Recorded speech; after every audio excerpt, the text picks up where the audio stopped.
मैं फैज साहब को तो नहीं जानती मगर मैं उनको सलीमा के वालिद करके जानती हूँ, इसलिए क्योंकि सलीमा मेरी सहेली नहीं बड़ी बहन की तरह है।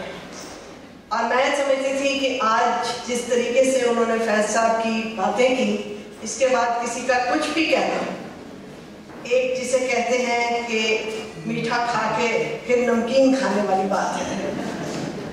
मगर इन्होंने एक बड़ी खूबसूरत बात की, जैसे इन्होंने बताया कि फैज साहब जब थे इन एग्जाइल, तो एग्जाइल के अपने भी एक चीज होती है, एक मुश्किलात में भी एक धड़कन होती है, एक मजा आता है, मगर फिर घर घर होता है। और आपसे ज्यादा ये कौन जान सकता है जो यहाँ पे बैठे हैं, और घर की याद या जैसा भी घर हो जरूर आती है। मुझे याद है कि कुछ दिन मुझे जेल में जाना पड़ा, तो जब मैं वापस आई तो मेरे बेटियां जो थी, बेटा मेरा बहुत छोटा था तब, तो उनको मैंने बताया कि हम जेल में गए, फलानी खाला भी थी, फलानी खाला भी थी, फलानी खाला भी थी, और फिर हमें फलां भी खाया, कहाँ से घर से चीजें आई। तो मेरी बड़ी बेटी एकदम नाराज हो गई, कहती अम्मी not fair, you never took us along. तो जैसे एग्जाइल के लोग और एग्जाइल में मिलने वाले लोग दोस्त बन जाते हैं, इस तरह जेल में भी मिलने वाले लोग सारी उम्र के दोस्त रहते हैं। मुझे याद है मेरी बच्चों की जब शादी हुई तो वहाँ पे वो भी खवातीन थी जो हमारे साथ जेल में थी, और मैंने देखा कि एक मेज के इर्द गिर्द वो सारी खड़ी हैं और उनके साथ एक आदमी भी खड़ा है जिसका नाम है गुलजार भट्ट। वो उस वक्त डिप्टी सुपरिटेंडेंट होता था जेल का, और वो सब उसको लिए घेर के बैठी हुई थी कि याद है ना फिर तू की कितना सी 7 अप नहीं दिता ना उसे। मगर वो मजाक तब भी था उसके साथ जेल में और उस दिन भी था। मैं ये आज सुन के खासतौर पे जब सलीमा बातें कर रही थी, मुझे एक चीज की अफसोस है, पाकिस्तान में सब कुछ ठीक हो जाएगा, मेरा ये दिल कहता है, मगर आपको रोल मॉडल सब नहीं मिलेंगे। हमारे जमाने में हमारे बड़े हमारे रोल मॉडल्स थे, उनमें आप इंटेग्रिटी भी पाते थे और उनमें आप इंटेलेक्ट भी पाते थे। मगर आज के रोल मॉडल हमारे जैसे गुनाहगार लोग, हमारे जैसे कंफ्यूज्ड लोग हैं। ये बहुत फर्क है, मैं समझती हूँ आज में और जो माजी है। मैंने देखा एक दिन मैं बैठी हुई थी अदालत में, तो एक वकील साहब आया और उन्होंने आके ये पिटीशन की कि लक्स का ऐड बंद कर दें। और देखें ये एक और ऐड है जो कि किसी मोबाइल का था, तो जज साहब ने कहा कि वो क्या है, मैंने कहा देखें वो लड़की नहा रही थी उसमें ऐड में, तो उसने कहा वो नजर आती नहीं मगर बुलबुले तो नजर आ रहे थे ना। मगर सबसे बड़ा लतीफा ये था कि पिटिशनर कौन था उसका, पिटिशनर उसका हमारा ऑपोजिशन लीडर प्रोविंस का पंजाब का था। तो वाकईतन उन्होंने ये कहा कि हाँ अब आप पहले पैमरा में जाएं, इसकी शिकायत करें, तो फिर आप वापस आ जाए। इस तरह मुझे आज थोड़ी सी झलकी आई कि उर्दू में बोले, जरूर उर्दू में बोलेंगे, बहुत सारे लोगों की मादरी जुबान है, मेरी तो 12 पंजाबी है, तो अंग्रेजी हमारे यहाँ बैठे उनकी जुबान है, और बाकी यहाँ पे हमारे मुल्क में लोग पश्तो भी बोलते हैं, बलोची भी बोलते हैं, सिंधी भी बोलते हैं, उर्दू भी बोलते हैं। जुबान का मतलब ये है कि कम्युनिकेट कैसे करें। और मुझे ये भी देख के खुशी हुई कि हमारे जो कंपेयर साथ थे उन्होंने आबाद किया। आजकल हम खुदा हाफिज से अल्लाह हाफिज हो गए हैं, और हमारे मुल्क के अंदर जो भी किसी भी किस्म की तकरीब होती है तो उससे पहले ठीक है तलावत तो जरूर होती है, मगर अब नात भी होती है।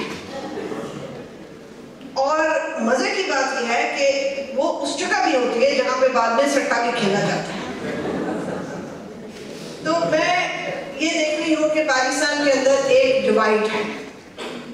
यहाँ पे आप सब लोग माशाल्लाह सुर्ख रंग रखते हैं तो डिवाइड कम है, मगर पाकिस्तान में एक अल्लाह हाफिज और खुदा हाफिज की डिवाइड चल रही है। हम ये देख रहे हैं कि मेरे भाई जो ब्रसल से आए हैं, जिनको मैं हमेशा मिलती रहती हूँ, फारूकी साहब को, उन्होंने कहा हम लड़ कट मरेंगे, हम जमहूरियत के साथ रहेंगे। तो साहब फिर वक्त आ गया, इसलिए क्योंकि आज तो पाकिस्तान में यूं लगता है कि शायद रहीम शरीफ साहब जो है वो एक पॉपुलर लीडर हैं और नवाज शरीफ साहब गवर्नमेंट सर्वेंट है ग्रेड 18 के।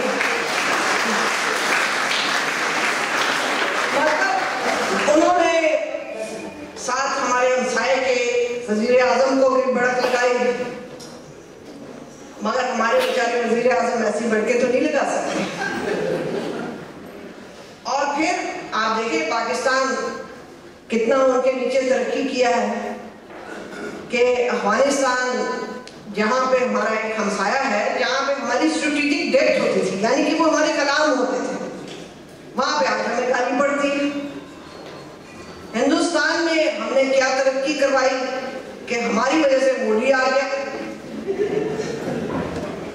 और फिर हमने जो बेचारे कश्मीरियों के लिए जद्दोजहद शुरू की, उसकी हमने कमेटी बनाई और कमेटी ब्राजील गई और ब्राजील जाके उसने कश्मीरियों की वहां पे बात की कि भाई इनको इनकी ह्यूमन राइट्स तलब हो रहे हैं।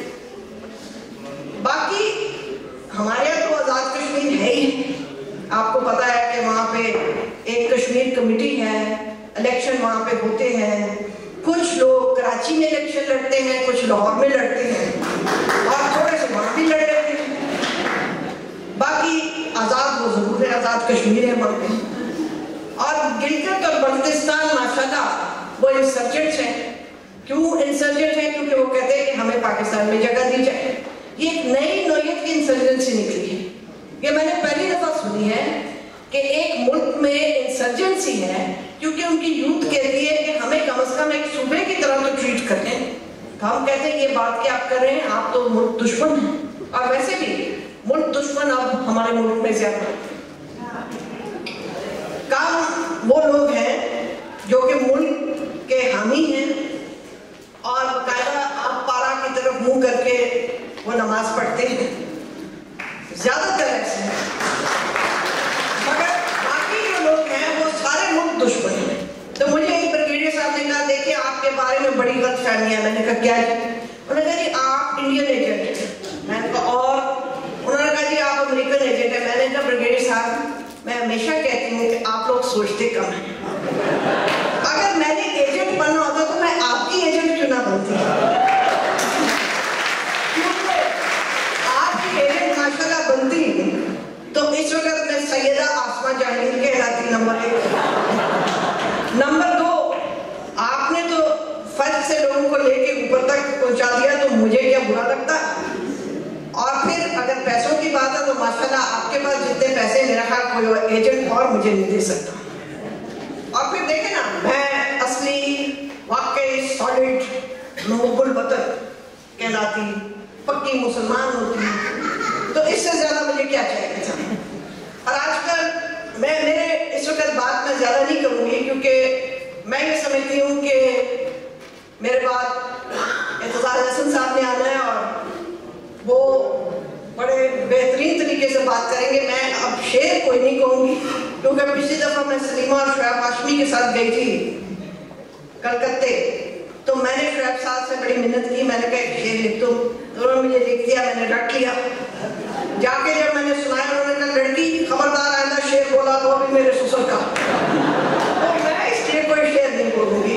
बहरहाल ये ज़रूर कहूँगी कि मुझे बड़ा अफसोस होता है कई दफ़ा कि मैं जब लाहौर शहर से गुजरती हूँ तो एक अंडरपास से गुजरती हूँ तो फैज अहमद अंडरपास, दूसरे अंडरपास से गुजरती हूँ तो हबीब जालिब अंडरपास, और एक बहुत बड़ी सड़क से जब मैं गुजरती हूँ तो वहाँ पे एक हमारे जज साहब हैं जिन्होंने बहुत सारे करतूते की हुई, उनके नाम पे एक सड़क है। तो ये मेरी इल्तिजा होगी कि हमें अंडरपास नहीं चाहिए। फैज अहमद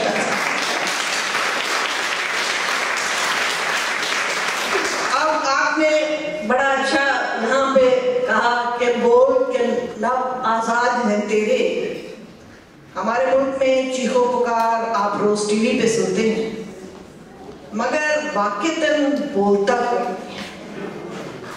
वहां पे चीखो पुकार जरूर है, मगर लोगों की आवाजें बंद हैं। क्योंकि अगर आज आप मुझसे वाक़ितन पूछें कि पाकिस्तान में सबसे बड़ा मसला इंसानी हुकूक का क्या है, तो that is freedom of expression. We cannot talk about religion. We cannot talk about religious minorities. We cannot talk about the establishment.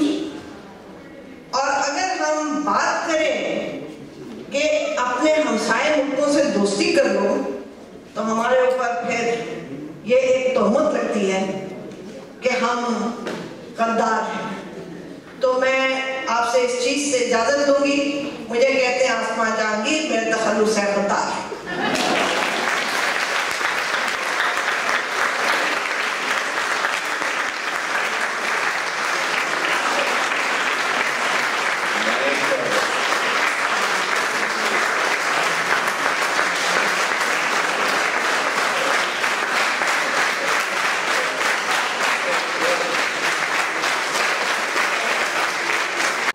Keep watching TV 786, देखते रहिए।